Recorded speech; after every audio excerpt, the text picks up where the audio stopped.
Šajā raidījumā mēs runāsim par 6. bausli – tev nebūs laulību pārkāpt.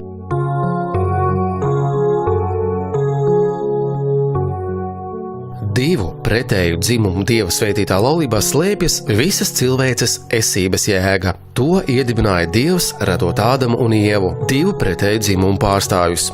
Laulība ir ieprogrammēta cilvēkā. 6. bauslis liek domāt par laulības būtību, par to, uz kādiem pamatiem tai vajadzētu tikt dibinātai. Laulība nozīmē mūžu solījumu, atbildības uzņemšanos otra cilvēka un Dieva priekšā. Svarīgi atcerēties, ka laulība nav kāds nenozīmīgs cilvēcisks pasākums, bet uzdevums visai dzīvei. Laulība, es domāju, pēc Dieva ieceres starp vīrieti un sievieti, ka viņa ir tā attiecība forma, kas cilvēkam var sniegt ļoti nozīmīgu piepildījumu sajūtu un apmierinājumu ar dzīvi.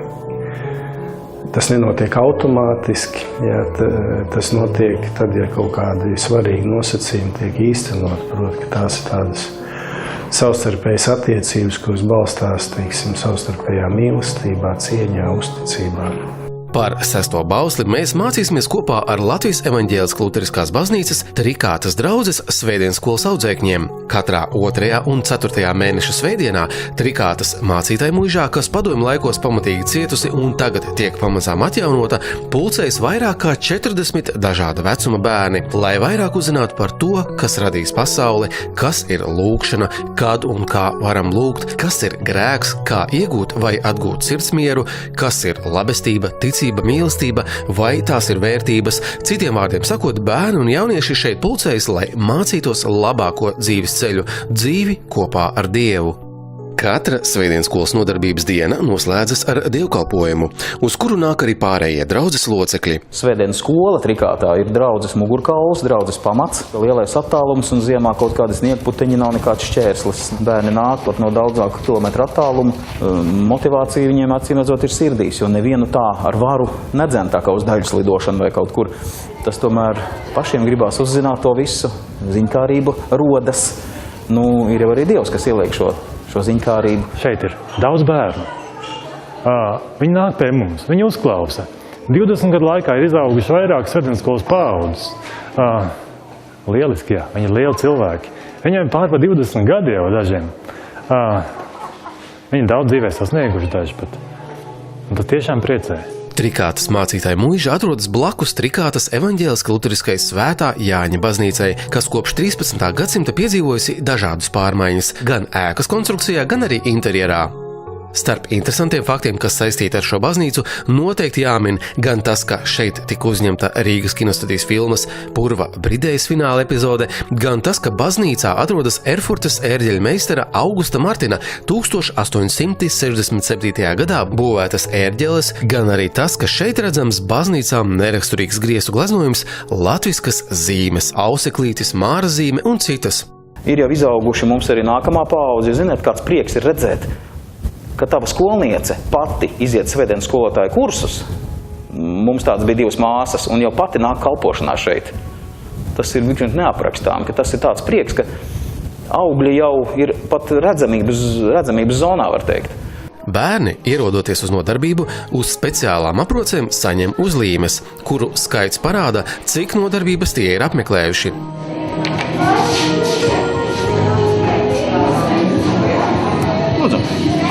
Ienākuši no augstuma siltumā bērni un jaunieši steidz sveicināt tos, kuri nav redzēti 2 nedēļas un sāk pārunāt pa šo laiku piedzīvoto, bet drīz vien omulīgo runāšanos pārtauc zvaniņa skaņas, kas aicina visus uz kopīgu mīlestību.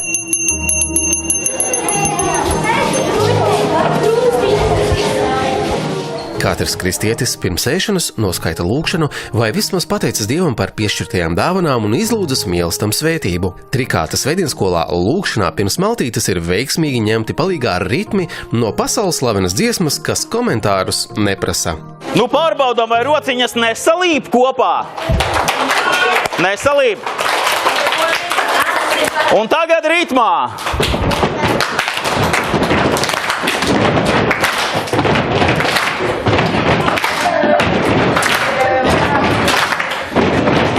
Dievs mūs kopā sasaucīs, nevienu mums dāvā.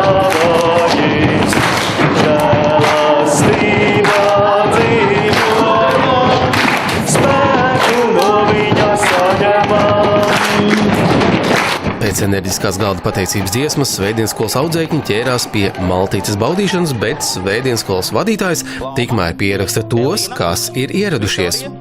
Rainers. Rainers veikšanas. Izlaiž. Agija. Aha. Nils. Elīza. Toms Grāvlasiņš ir. Kad miesa pabarota, pienācis laiks pašam galvenajam – mīlestam garam. Audzēkņi dodas katrs uz savām nodarbību telpām, lai mācītos Dieva vārdu. Dalāmies 3 dažādās grupās. Tur ir līdz 8 gadu vecumam pirmā grupiņa, līdz 12 nākamā, un no 13 ir vecākie tie pie manis. Un tad katrs savā telpā, daudz maz netraucējot viens otram, apmēram stundas garumā pirms dievkalpojuma arī šī nodarbība tiek veikta. Šodien mūsu lielā tēma ir 6. bauslis. Kurš zina to no galvas? Labi, 2. jautājums. Kurš zina to no lapiņas? Nebūs laulība pārkāpt. Eju, paklau. Bet mēs jau neesam precēti, mums tas nesaist, vai neliekam nostējam mājās? Nopietni? Nē. Kāpēc nē? Tāpēc, ka īstenībā, ja godīgi, laulību pārkāpt, diemžēl, var pat ne jūsu vecumā, bet pat vēl jaunākā vecumā. Diemžēl šai sabiedrībā, kur mēs dzīvojam, tas, ka dzīve jānodzīvo vienam vīrietim ar vienu sievieti, kā tas ir Dievs plānojis, tas reizēm arī ir milzīgs jaunums. Kā tad tā? Televīzijā taču pilnīgi savādāk rāda. Tur taču kurš ar kuru grib, tas arī izklaidējas, tā jau tikai tāda. Laulība nav jau tik svarīga, vai ne? Skumji, bet šeit ir tā īstā vieta, kur var Dieva plānu, Dieva iestādīto pasaules kārtību rādīt, stāstīt. Un tad tikai priecāties, kad bērni to ņem pretī. Šai brīdī atšķiram 1. Mūzes grāmatu, pašu sākumiņu, tikai 2. nodaļu, no 18. līdz 25. pāntam. Un kungs Dievs teica, nav labi būt cilvēkam vienam. Es darīšu viņam palīgu, kas būs tam līdzās. Un kungs Dievs veidoja no zemes visādus lauka zvērus un visādus debesu putnus un deva tos cilvēkam, lai redzētu, kā viņš tos nosauks. Kā cilvēks nosauca dzīvās būtnes, tāds bija to vārds. Un cilvēks deva vārdus visiem lopiem un debesu putniem un visiem lauka zvēriem, bet nebija cilvēkam palīga, kas būtu tam līdzās. Tad kungs Dievs lika, lai dziļš miegs nāk par cilvēku, un tas iemiga.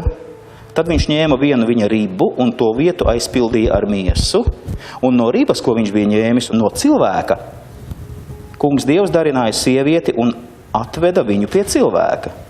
Un cilvēks teica, šī ir kauls no mana kaula un miesa no manas miesas.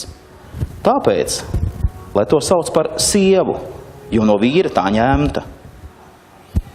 Tāpēc vīrs pametīs savu tēvu un māti un pieķersies savai sievai, un viņi būs viena miesa.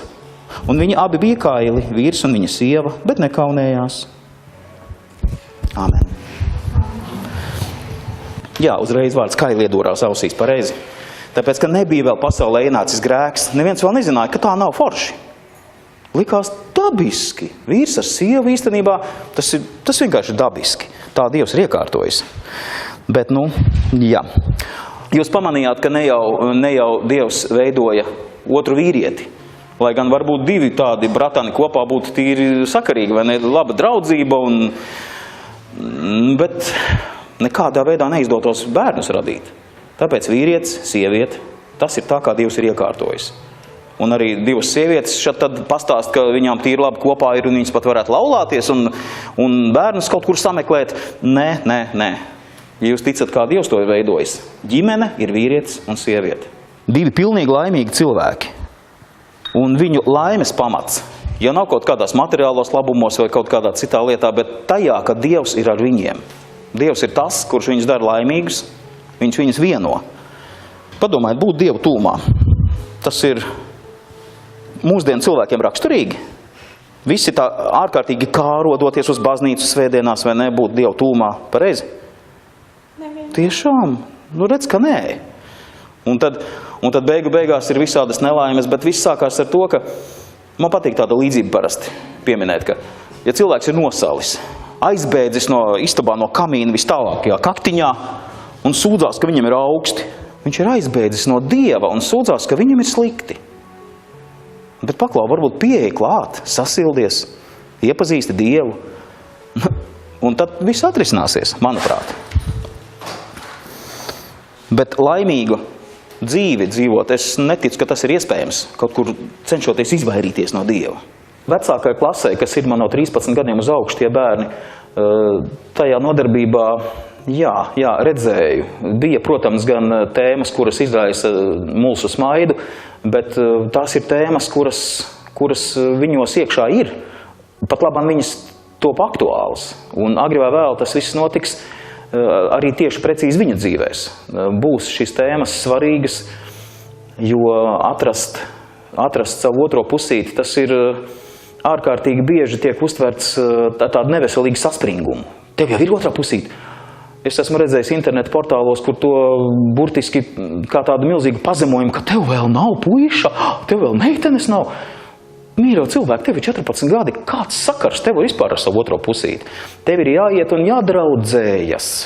Tev ir jāmeklē iespēju iepazīt otro dzimumu. Labi, ka mums ir tikai 2 dzimumi.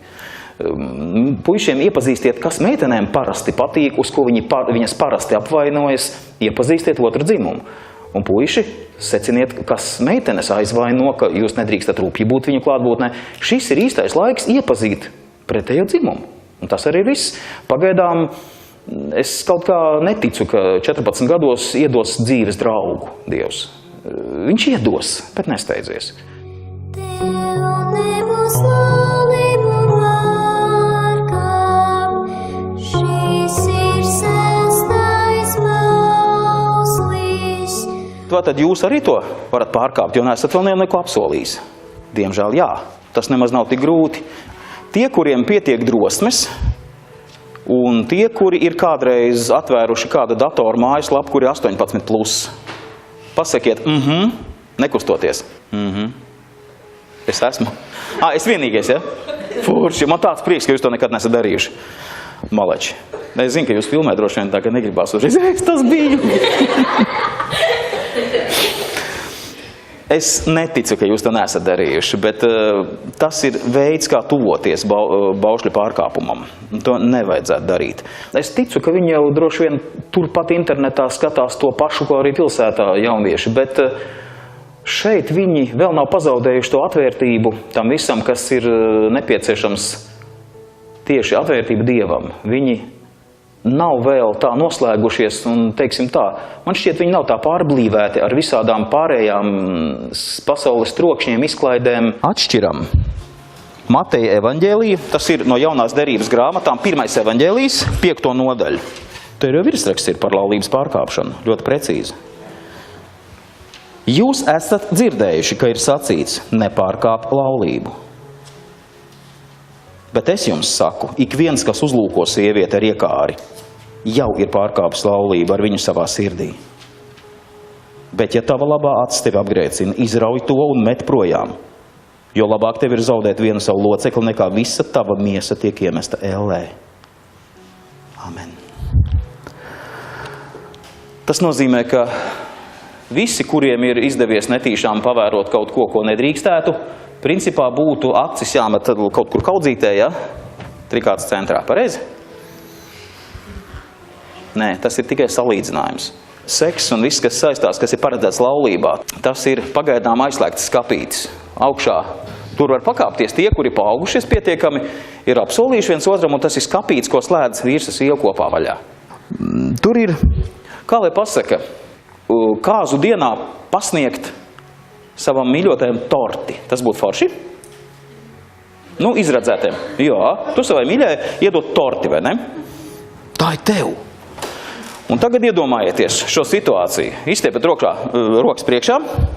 Torti. Mana mīļā vai mans mīļais, tā ir tev. Kāzu torti, mana dāvana, es tu viņu glabāju. Krēmu jau gan kāds ir noēdis no virsas, bet es taču varu, vai ne? Kāda būs šī sajūta? Jūs būsiet jau pamēģinājuši to, kas paredzēts tikai laulībā. Sajūta būs briesmīga. Tas ir lietas, kas ir tikai ar savu laulāto draugu vai draudzeni darāms. Un tāpēc glabāsim šo torti perfektu, kādu tu spēji iedomāties viņu. Un glabāsim sevi šķīstu un tīru otrai pusītei. Tas ir šis nepārkāp laulību Katram no jums ir iespēja un pietiekama vajadzība aizlūgt jau par savu otro pusīti. Es domāju, ka jums tagad ir no 13 gadu uz augšu, ka diez vai kādam no jums būs otra pusīte, kur vēl nav piedzimusi. Gan jau ir. Kaut kur ir. Ej, nu zini, varbūt, ka kāds no šeit telpā kopā sēdošiem varbūt pēkšņi kādreiz pēc gadiem atskārtīs pāc, ko es biju muļķis, forša bija. Piezvanīšu, aizrakstīšu izziņu. Jā, un beigās aprecēsieties. Var gadīties, bet lielā vairumā gadījumu es zinu, ka ir vērts jau tagad par šai pasaulē dzīvojošu cilvēku aizlūgt, jo droši, ka jums ir paredzēta otra pusīte. Puiši var par savām nākamām līgavām aizlūgt jau tagad, lai viņi tiek sargāta, lai viņi tiek pasargāta šķīsta un skaista un tīra. Un arī līgavs nākamās var aizlūgt par saviem puišiem, kuri viņām kādreiz būs. Tas ir pietiekami svarīgi, jo arī puišiem ir pietiekami daudz uzbrukumi. Viņi var noiet no ceļa, kā saka. Lūdziet par savām otrām pusītēm jau tagad.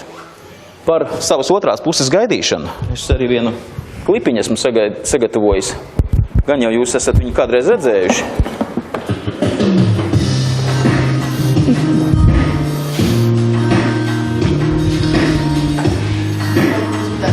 Diezgan sen jau ir Rebeka St. Jamesa iedziedājusi perfektu dziesmu, kas ir Wait for me, gaidi mani. Tur ir teksts, kas neatstāja vienaldzīgi nevienu. Man katru reizi mazliet kamols ir kaklā, kad es klausos šo izjusto dziedājumu no gaidi mani, mīļais, gaidi mani, tā kā es gaidu tevi. Un tas ir tik brīnišķīgi, ja tā izdodas sagaidīt savu otro pusīti un palikt svētam un tīram un otra pusīte, tad tā to novērtēs, jo viņš vai viņa ir vērts, lai gaidītu. Un Dievs dos tik brīnišķīgas izjūtas tajā brīdī, kad tu sapratīsi, jā, man izdevās, un tagad es esmu pie altāra, un es esmu palicis tīrs tieši priekš savas mīļotās, vai priekš savu mīļotā. Kaut tas izdotos. Un šis klips to atgādina, ir vērts viņu ik pa brīdim vēlreiz noskatīties, tas stiprina. Jā, tulko nebija? Jā, tas arī būtu tuvu visam. Jūs esat dzirdējuši arī par kustību īsta mīlestība gaida? Esat dzirdējuši? Jā. Esat. Tas ir apsolījums gaidīt savu otru pusīti, neuzsākt seksuālas attiecības ne ar kādu cilvēku, kurš nav tavs vīrs vai sieva. Bet par jums mēs lūgsim Dievu. Pieceļamies visi.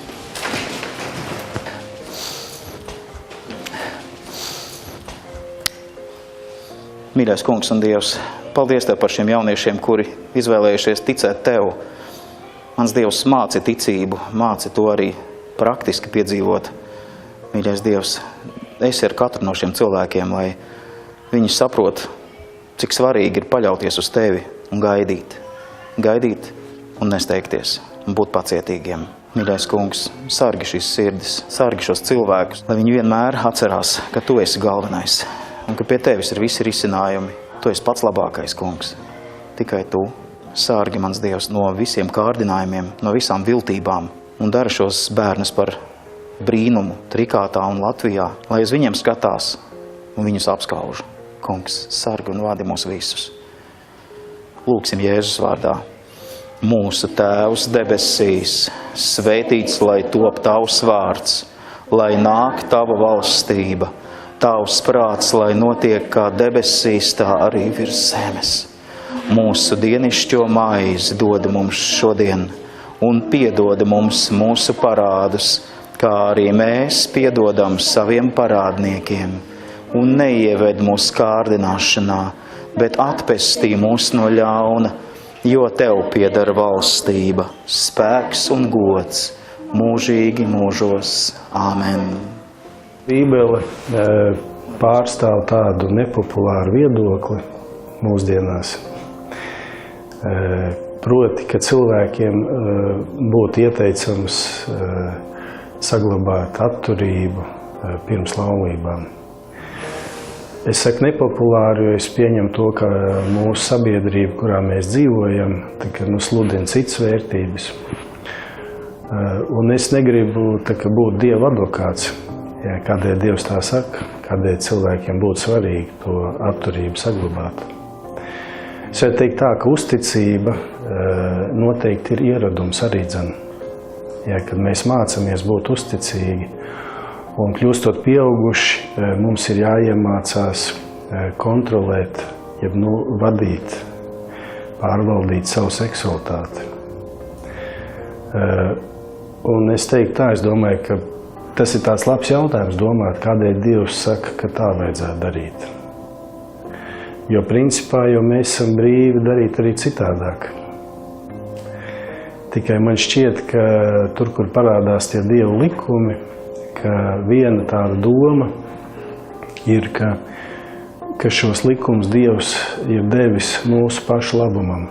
Atbildīgi izturēties pret savu seksualitāti un atbildīgi izturēties pret otru cilvēku. Un atbildīgi tas nozīmē to, ka es ne tikai seksuāli izmantoju otru cilvēku, bet ka pirms vispār rodās šī ideja par intīmām attiecībām, ka es atbildu sev uz šo jautājumu, vai es vēlos būt kopā ar šo cilvēku. Un ja es nevēlos būt kopā ar šo cilvēku, tad man nevajadzētu arī spērt šo soli intīmā attiecību virzienā. Tagad laiks apsēsties lielā aplī. Nē, stop, tā nebūs sēdēšana. Nostāties lielā aplī. Krēslus pa malām, vienkārši pa malām. Dievkalpojumā viņus vajadzēs atkal. Mēs jau kādreiz esam mēģinājuši meklēt gredzenu. Meklēsim atkal. Spēle, ko mēs esam spēlējuši arī jau iepriekš kādā nometnē, tas bija tikai tāds simbolisks atainojums tēmai atrodi gredzenu, un ir arī nepareizais gredzens, tāds ķēdīts posniņš.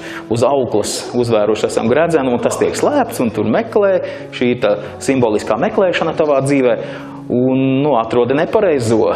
3 reizes pietupies, jo tas ir tā kā sots par to, ka tu esi kļūdījies. Tā, protams, ir simboliska spēle, un tur ļoti maz kas tiek saistīts ar tiešu dzīvi, bet šis simbolisms jau ir visur, visapkārt. Mēs varam to pieņemt kā rotaļu, bet varbūt kādreiz atcerēties, ka labāk ir nekļūdīties.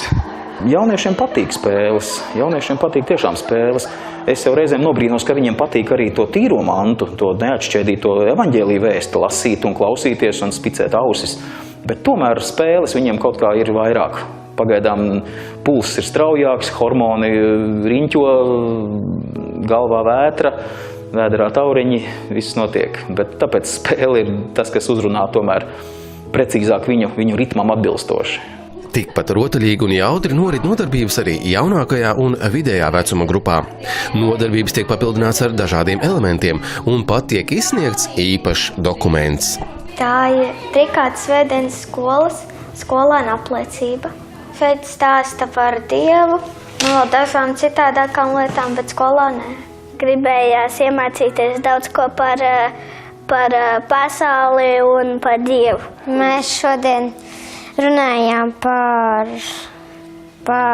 kā Dievs izveidoja pasauli.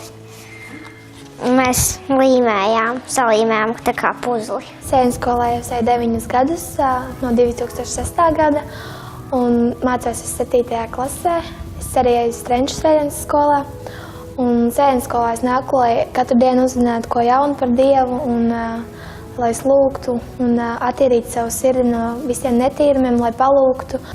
Man patīk Svētdienas skolā skolotāji, visādas spēles un visu, ko mēs šeit darām. Nākotnē es vismaz zināšu, ka Dievs pastāv un ka Dievs mums dara labu. Mēs gatavojamies slavēšanas koncertam Ticība vieno, kas būs 7. decembrī Trikātas kultūras namā. Raidījuma veidotāji aicina visus gan no tuvas, gan tālas apkārtnes 7. decembrī doties uz slavēšanas salidojumu Trikātas kultūras namā. Sākums 15:00. Padariet pilnvērtīgu šo adventas laiku un slavējiet Kungu. Adventa laiks, protams, būs sācies arī ar tādu varbūt tramīgu skraidīšanu apkārt un Ziemassvētku dāvanu iegādāšanu.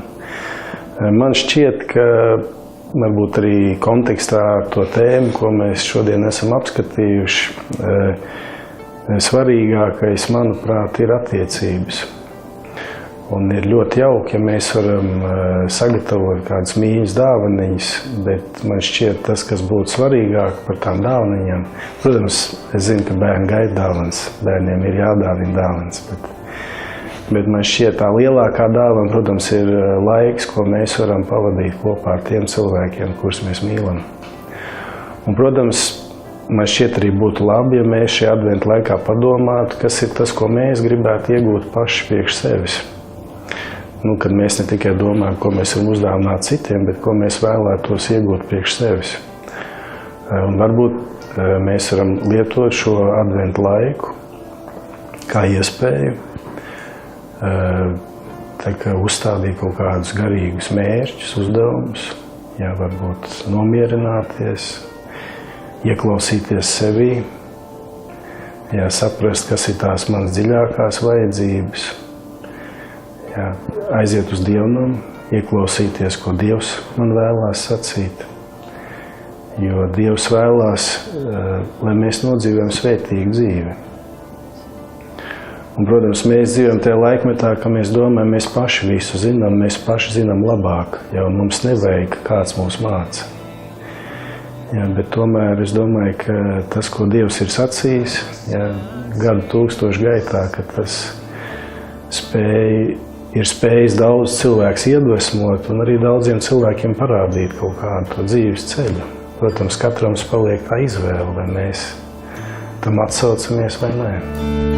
Tava roka mani ved, tava roka mani ved, cauri grūtībām tā mani nes. Tava roka mani ved.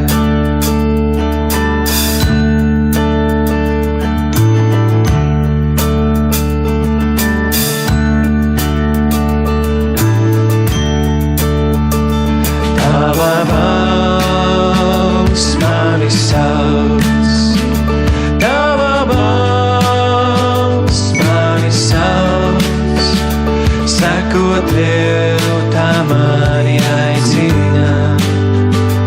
Tava balss mani sauc.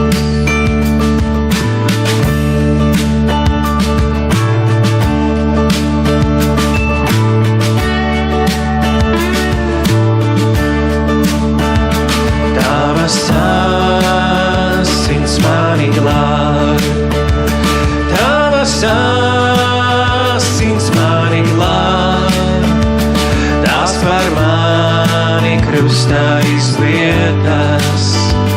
Tavas asins mani glāb.